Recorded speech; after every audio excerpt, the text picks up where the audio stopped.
Hello students, ഇന്നത്തെ വീഡിയോയിൽ നമ്മൾ ഡിസ്കസ് ചെയ്യാൻ പോകുന്നത് ഡിസ്ട്രിബ്യൂട്ടഡ് സിസ്റ്റത്തിൻ്റെ ക്യാരക്ടറിസ്റ്റിക്സിനെ കുറിച്ചാണ്. അപ്പോൾ ഈ വീഡിയോയിൽ ഫോക്കസ് ചെയ്യുന്നത് എന്താണ് ഡിസ്ട്രിബ്യൂട്ടഡ് സിസ്റ്റം, അതുപോലെ തന്നെ അതിൻ്റെ കുറച്ച് എക്സാമ്പിൾസ് ആണ്. അപ്പോൾ ആദ്യം തന്നെ നമുക്ക് എന്താണ് ഡിസ്ട്രിബ്യൂട്ടഡ് സിസ്റ്റം എന്ന് നോക്കാം. കുറേ ലോജിക്കലി റിലേറ്റ് ചെയ്യപ്പെട്ട ഒരുപാട് ഡേറ്റാസ് ഉണ്ട്.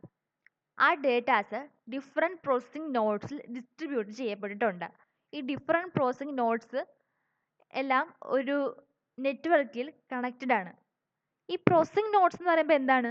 കമ്പ്യൂട്ടേഴ്സ്, അതായത് ഒരുപാട് പല ലൊക്കേഷനുകളിലായിട്ട് പല കമ്പ്യൂട്ടേഴ്സ് ഉണ്ട്. ആ കമ്പ്യൂട്ടേഴ്സിൽ ഒരുപാട് ഡേറ്റാസ് സ്റ്റോർ ചെയ്തിട്ടുണ്ട്. ഈ ഡേറ്റാസ് ഒക്കെ ലോജിക്കലി റിലേറ്റ് ചെയ്തിട്ടുണ്ട്. അതുപോലെ തന്നെ ഈ കമ്പ്യൂട്ടേഴ്സിനെ ഒരു നെറ്റ്വർക്കിൽ കണക്ട് ചെയ്തിട്ടുണ്ട്. ഇതിൻ്റെ കളക്ഷൻ നമുക്ക് ഡിസ്ട്രിബ്യൂട്ടഡ് സിസ്റ്റം എന്ന് പറയാം. ഇനി മറ്റൊരു ഡെഫിനിഷൻ പറയാനാണെങ്കിൽ ഒരുപാട് ഇൻഡിപെൻഡൻ്റ് ആയിട്ടുള്ള കമ്പ്യൂട്ടറിൻ്റെ കളക്ഷൻ. ഇതൊരു യൂസറിൻ്റെ പോയിന്റ് ഓഫ് വ്യൂ നോക്കിക്കഴിഞ്ഞാൽ ഒരു സിംഗിൾ കമ്പ്യൂട്ടർ ആയിട്ട് തോന്നും. അപ്പോൾ ഇതിന് നമുക്ക് ഡിസ്ട്രിബ്യൂട്ടഡ് സിസ്റ്റം എന്ന് പറയാം. വേറൊരു ഡെഫിനിഷൻ എന്ന് പറയുന്നത് ഒരുപാട് കമ്പ്യൂട്ടേഴ്സ് ഉണ്ട് ഡിഫറെൻറ്റ് ലൊക്കേഷനിലുള്ള. ആ കമ്പ്യൂട്ടേഴ്സിൽ ഹാർഡ്വെയർസും സോഫ്റ്റ്വെയർ കമ്പോണൻസ് ഒക്കെ ഇൻസ്റ്റാൾ ചെയ്തിട്ടുണ്ട്. അവ പരസ്പരം കമ്മ്യൂണിക്കേറ്റ് ചെയ്യാനും പല ആക്ഷൻസ് കോർഡിനേറ്റ് ചെയ്യാനും മെസ്സേജ് പാസിംഗ് എന്ന കൺസെപ്റ്റ് യൂസ് ചെയ്യുന്നു. അപ്പോൾ ഇതിനെ നമുക്ക് ഡിസ്ട്രിബ്യൂട്ടഡ് സിസ്റ്റം എന്ന് പറയാം. അടുത്ത് നമ്മൾ ഡിസ്കസ് ചെയ്യാൻ പോകുന്നത് ഡിസ്ട്രിബ്യൂട്ടഡ് സിസ്റ്റത്തിൻ്റെ എക്സാമ്പിൾസ് ആണ്. മെയിൻലി 3 എണ്ണം ഉണ്ട്: internet, intranet, mobile networks. Internet നമ്മൾ കോമൺലി കേൾക്കുന്ന ടേമാണ് ഇൻ്റർനെറ്റ് എന്ന് പറയുന്നത്. കുറേ കമ്പ്യൂട്ടർ നെറ്റ്വർക്കിൻ്റെ കളക്ഷൻ. ആ ഓരോ നെറ്റ്വർക്കുകളും ഡിഫറെൻറ്റ് ടൈപ്സ് ആയിരിക്കും. ഇൻ്റർനെറ്റിൽ നമുക്ക് അവൈലബിൾ ആണ് ഈ മൾട്ടിമീഡിയ സർവീസുകൾ എന്ന് പറയുന്നത്. മൾട്ടിമീഡിയ സർവീസുകൾ എന്ന് പറയുമ്പം ഇത് യൂസേഴ്സിന് ഓഡിയോ, വീഡിയോ, ഡേറ്റ ഒക്കെ ആക്സസ് ചെയ്യാൻ ഹെൽപ്പ് ചെയ്യുന്നു. ഓഡിയോ, വീഡിയോ, ഡേറ്റ എന്ന് പറയുമ്പോൾ എന്തൊക്കെയാണ്? Music, radio, TV channels, phone, video conferencing, ഇവയൊക്കെയാണ് ഓഡിയോ, വീഡിയോ, ഡേറ്റ. അപ്പോൾ ഇതൊക്കെയാണ് മൾട്ടിമീഡിയ സർവീസസ് എന്ന് പറയുന്നത്. Next is intranet. ഇൻ്റർനെറ്റ് എന്ന് പറയുമ്പോൾ എങ്ങനെയായിരുന്നു? അത് എല്ലാവർക്കും ആക്സസ് ചെയ്യാൻ പറ്റുന്ന ഒന്നാണ് ഇൻ്റർനെറ്റ് എന്ന് പറയുന്നത്. ഈ ഇൻ്റർനെറ്റിലെ ഒരു പോർഷനുണ്ട്, അത് പ്രൈവറ്റ് ആയിരിക്കും. അത് എല്ലാവർക്കും ആക്സസ് ചെയ്യാൻ വേണ്ടി പറ്റുകയില്ല. അത് സെപ്പറേറ്റ്ലി അഡ്മിനിസ്ട്രേറ്റഡ് ആയിരിക്കും. അതുപോലെ തന്നെ അതിലൊരു ബൗണ്ടറി ഉണ്ട്. അത് ലോക്കൽ സെക്യൂരിറ്റി പോളിസീസ് ഉപയോഗിച്ചിട്ട് കോൺഫിഗർ ചെയ്തിട്ടും ഉണ്ടാവും. Next is mobile network. അതായത് പണ്ട് കാലത്തൊക്കെ കമ്പ്യൂട്ടറിൻ്റെ വലിപ്പം ഒരു റൂമിൻ്റെ അത്രയൊക്കെ ഉണ്ടായിരുന്നു അല്ലേ? പക്ഷേ ടെക്നോളജി അഡ്വാൻസ് ആകുന്നതനുസരിച്ച് അത് വളരെ ചെറുതായി നമുക്ക് പോർട്ടബിൾ ആകുന്ന ഒരു സ്മോൾ കമ്പ്യൂട്ടർ ഡിവൈസുകളായിട്ട് മാറി. അപ്പോൾ ഇതിന് നമുക്ക് ഡിവൈസ് മിനിയേച്ചറൈസേഷൻ എന്ന് പറയാം. അതായത് ഡിവൈസുകളുടെ വലിപ്പം കുറയുന്നു ടെക്നോളജി അഡ്വാൻസ് ആകുന്നതിലൂടെ.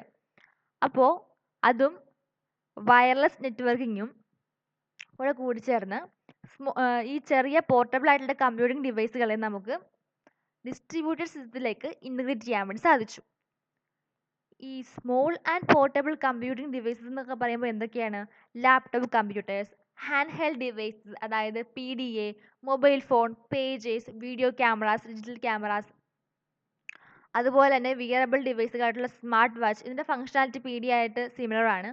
അതുപോലെ തന്നെ അപ്ലയൻസസിൽ എംബഡ് ചെയ്തിട്ടുള്ള ഡിവൈസുകൾ, അതായത് washing machine, hifi systems, car, refrigerator, ഇവയെല്ലാം ഡിസ്ട്രിബ്യൂട്ടഡ് സിസ്റ്റത്തിൻ്റെ എക്സാമ്പിൾസ് ആണ്.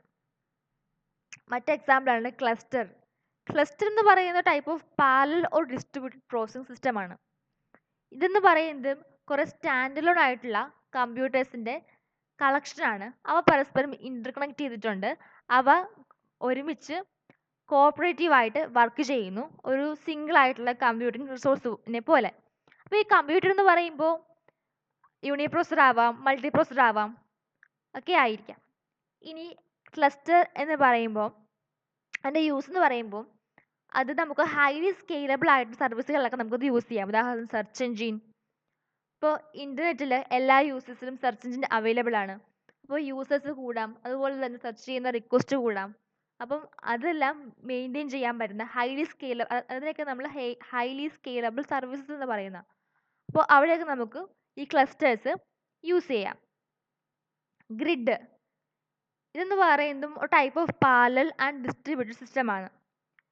ഇവിടെ എന്ന് പറയുമ്പോഴും ഇപ്പോൾ ഞാൻ നേരത്തെ പറഞ്ഞതുപോലെ തന്നെ ഒരുപാട് കമ്പ്യൂട്ടേഴ്സ് ഉണ്ട് ഡിഫറെൻറ്റ് ലൊക്കേഷൻസിലുള്ള. ആ കമ്പ്യൂട്ടേഴ്സിൽ ഒരുപാട് ഡേറ്റാസ് ഉണ്ടാവാം, ഹാർഡ്വെയർ ഉണ്ടാവാം, സോഫ്റ്റ്വെയർ റിസോഴ്സുകൾ ഇൻസ്റ്റാൾ ചെയ്തിട്ടുണ്ടാവാം. അപ്പോൾ ഡൈനാമിക്കലി റൺ ടൈമിൽ നമ്മുടെ അവൈലബിലിറ്റി, കേപ്പബിലിറ്റി, പെർഫോമൻസ്, കോസ്റ്റ്, യൂസറിൻ്റെ ക്വാളിറ്റി, സർവീസ് റിക്വയർമെൻറ്റ്സ് അതിൻ്റെയൊക്കെ ബേസിസിൽ ഡൈനാമിക്കലി ഈ റിസോഴ്സുകൾ ഡിസ്ട്രിബ്യൂട്ട് ചെയ്യുന്നു, സെലക്ട് ചെയ്യുന്നു, ഷെയർ ചെയ്യുന്നു, ഇതൊക്കെ ചെയ്യാൻ വേണ്ടി ഗ്രിഡിന് പറ്റും. അപ്പോൾ ഇതൊക്കെയാണ് ഗ്രിഡിൻ്റെ കേപ്പബിലിറ്റി എന്ന് പറയുന്ന ടൈപ്പ് ഓഫ് ഒരു ഡിസ്ട്രിബ്യൂട്ടഡ് സിസ്റ്റത്തിൻ്റെ എക്സാമ്പിളാണ്. അപ്പോൾ ഇതൊക്കെയാണ് ഡിസ്ട്രിബ്യൂട്ടഡ് സിസ്റ്റത്തിൻ്റെ എക്സാമ്പിൾസ്. അപ്പോൾ ഇന്നത്തെ വീഡിയോ നമ്മൾ ഡിസ്കസ് ചെയ്തത് എന്താണ് ഡിസ്ട്രിബ്യൂട്ടഡ് സിസ്റ്റം, അതുപോലെ തന്നെ അതിൻ്റെ എക്സാമ്പിൾസ് ആണ്. Okay, thank you.